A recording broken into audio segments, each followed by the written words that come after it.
Kaze bakunzi ba Minembwe TV kandi twizere ko mumeze neza aho mudukurikirana ku mpande zose zine z'isi.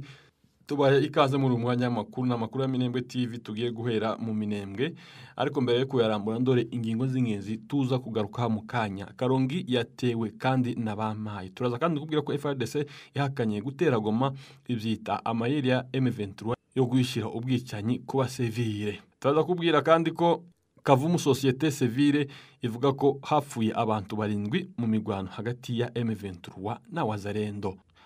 Ikaze n'amakuru ya Minembwe TV mwateguriye kandi mugiye kugezwaho na Nkunda. Reka amakuru yacu tuyatangire mu burasirazuba bwa Repubulika ya Demokarasi ya Kongo muri Kivu y'Amajepfo muri territoire ya Fizi mu karere ka Minembwe mu burasirazuba bwayo kuri Karongi mu rukerera rwa n'akazi rimwe ku minsi 14 y'ukwezi kwa kane Mai yazindutse itera kuri Karongi kugeza ubwo twateguraga iyi nkuru byariko bivuga ko Mai yasubijweyo natwigwaneho. Iyi ntambara yo kuri Karongi ije ikurikira indi yabaye mu majepfo y'akarere ka Minembwe aho ni za Rugezi, Kabanju na Timzangoma.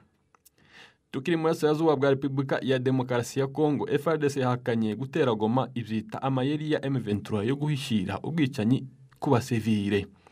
Ingabo za Repubulika ya Demokarasi ya Kongo zahakanye kugaba igitero igoma mu mpera z'icumweru gishize, zivuga ko ivyatangajwe n'inyeshamba za M23 ari ibintu zahimbwe ku bushake byo guhishira no gutanga impamvu y'ubwicanyi zikorera abasivile buri munsi mu mugi wa Goma. Mu itangazo ryayo ryo kuwa gatandatu M23 yamaganye urukurikirane rw'ibitero igoma binyuranyije n'amategeko, ivuga ko zagabwe n'ingabo zo mu butumwa bw'umuryango wa Afrika y'Amajepfo bizwi nka SAMIDRC kufatanye n'ingabo za leta FARDC n'umutwe w'inyeshamba FDLR n'umutwe wa Wazalendo. M23 yavuze ko ibiheruka ari byabaye ku minsi 11 y'ukwezi kwa kane bikaba biteje inkeke itaziguye kwituze n'umutekano w'abaturage b'abasivile, ndetse ko habaye n'amagerageza menshi yo kwisubiza umujyi wa Goma umugwa mukuru w'intara Kivu y'Amajyaruguru. Ariko FARDC ivuga ko ibi byatangajwe na M23 ari ibicurano ndetse ko ari n'amayeri yo gutinza yakozwe mu kugaragaza kuburizamo gahunda zose zigamije amahoro zirimo kuba.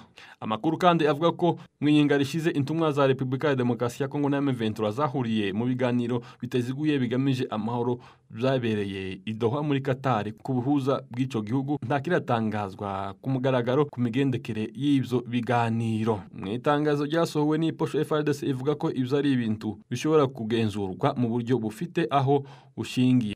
FARDC ivuga ko mu majyaruguru ya Goma ibirindiro byayo bya mbere biri mu ntera y'ikilometero zirenga 300 muri territoire ya Rubero. Yongeraho ko mu burasirazuba bwa Goma abasirikare bayo bari muri territoire ya Walikare mu buryo bw'ubwirinzi. Mu majepfo ya Goma bari mu ntera ya kilometero zibarirwa mu magana uvuye mu mujyi wa Bukavu nawo ugenzurwa na M23 muri territoire ya Mwenga, Uvira, Fizi na Shabunda mu ntara Kivu y'Amajepfo. Hanyuma mu burasirazuba bwa Goma hari u Rwanda, ubutegetsi bwa Kinshasa n'ibihugu byinshi byo mu burengerazuba bw'isi bishinja u Rwanda gufasha inyeshamba za M23 ibyo u Rwanda ruhakana.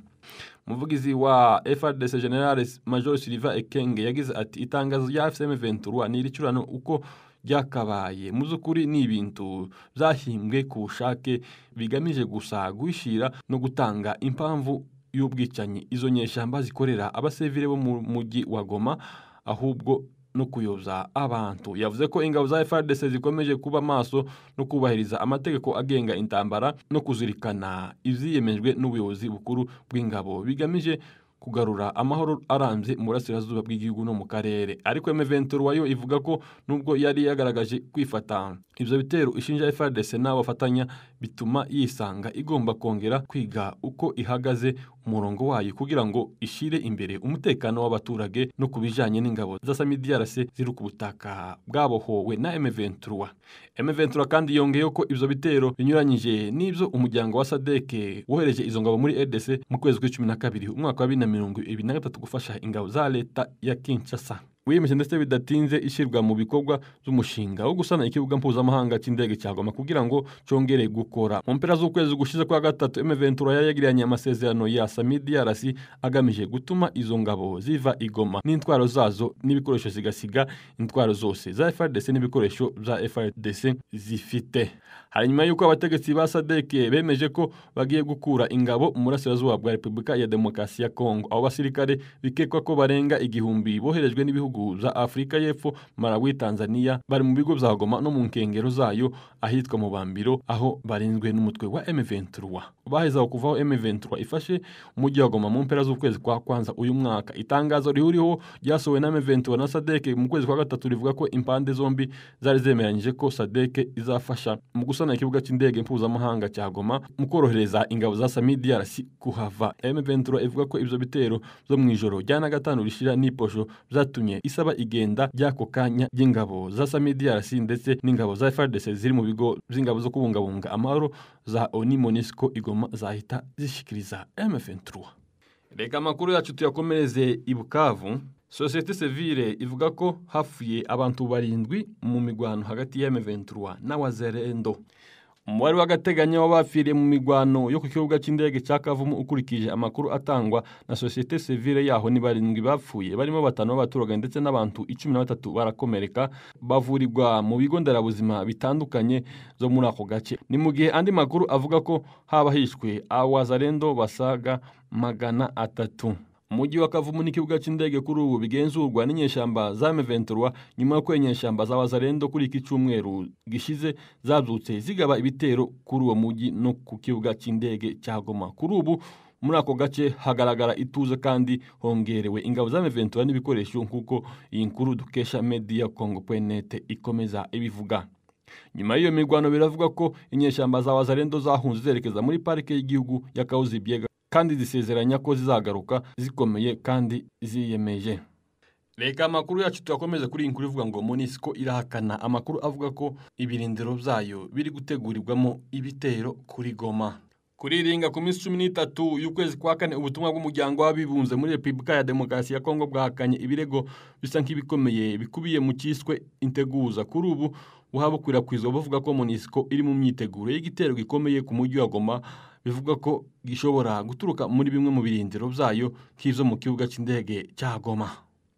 Mu itangazo ryashyizwe ahagaragara kuri iringa n'ubundi ubutumwa bw'umuryango w'abibunze muri Repubulika ya Demokarasi ya Kongo bwavuze ko nta gikorwa na kimwe cy'ubwo bwoko kigeze kibaho cyangwa se gishobora kwihanganirwa mu birindiro bya MONUSCO. Ibi birego nk'uko byatangajwe na MONUSCO ntabwo ari ibinyoma gusa, ahubwo ni n'akaga gakomeye gakabije mu gihe hasanzwe hari umwuka utari mwiza kubera ibibazo by'umutekano muke muri Kongo. MONUSCO kandi yamaganye ibi bihuha bibi cyane, yizera ko ibyo bigamije kwanduza isura ye, kubiba urujijo no guhungabanya umutekano w'abakozi ndetse n'abasivile ishinzwe kurinda. Muri iryo tangazo kandi ubutumwa bwa Loni bwongeye gushimangira ko bukora mu buryo butajenjetse inshingano bwahawe n'akanama gashinzwe umutekano ka Loni.